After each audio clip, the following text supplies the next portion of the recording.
Hello, my name is Jamie Mansell, Program Director for the Professional Level MSAT, Post-Professional Masters, and DAT programs at Temple University in Philadelphia.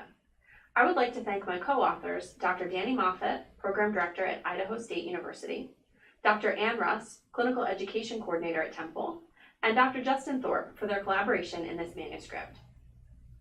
I'm here today to discuss our manuscript entitled Sexual Harassment Training and Reporting in Athletic Training Students, which was published in the Athletic Training Education Journal and awarded the 2017 Outstanding Original Research Manuscript Award.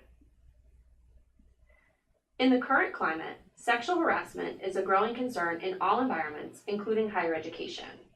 Athletic training students are in a unique position with both didactic and clinical components to their educational experience. There are many standards through the CATE that help protect students. However, there are currently no standards that address sexual harassment. According to the U.S. Office of Civil Rights, sexual harassment is prohibited by Title IX. Any incidents taking place on campus involving a person affiliated with the university is considered to be a reportable event. Students placed in their clinical experiences by the program are included in this category. Alarmingly, past research across different disciplines has demonstrated that almost 50% of interns, not just in athletic training, have reported some form of sexual harassment. In 2000, Hoff et al. Found that students in athletic training reported experiencing behaviors associated with sexual harassment. However, only a small portion of those students called the behavior sexual harassment. Also in that study, only 16% of respondents reported having received sexual harassment training, but 68% believe that formal training should be required in all athletic training programs. The purpose of the current study was to determine the rate of sexual harassment training in athletic training students. Secondarily, we also wanted to determine if the trainings that students have gone through were offered through the university or through some other outside entity. For this study, the research team called the program directors for all CATE accredited athletic training programs and let them know that an email would be forthcoming and asked them to forward that email and that study information to their students. The survey that we used was adapted from a previous questionnaire and was reviewed by a panel of experts. The questions were asking students to report their experience with sexual harassment training and reporting procedures. The students who indicated that they were trained outside of the university were asked to indicate where they received their training from. A total of 885 athletic training students responded to the survey, consisting of 613 females and 272 males. 61.5% of females reported they had not received any sexual harassment training, while 53% of the males reported the same.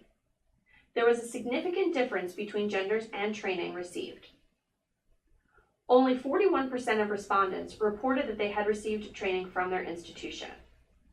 Despite having sexual harassment training, only 25% of respondents did not have knowledge of what resources were available. The odds ratio suggests that for athletic training students who have not received training, the odds of not knowing what resources are available were about 6 times the odds of a person having had training not knowing what resources were available. There were 592 participants who reported receiving training at various points during their college career. A majority of the students who responded that they had training as part of their college experience received it during their freshman year. Overall, 29% stated that they received training during a freshman orientation, while 23% stated that they had training during their freshman year.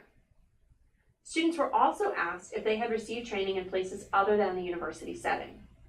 There were 333 who responded that they had received training elsewhere, which included things like high school, summer jobs, summer camps, church groups, and various other settings outside of athletic training and healthcare.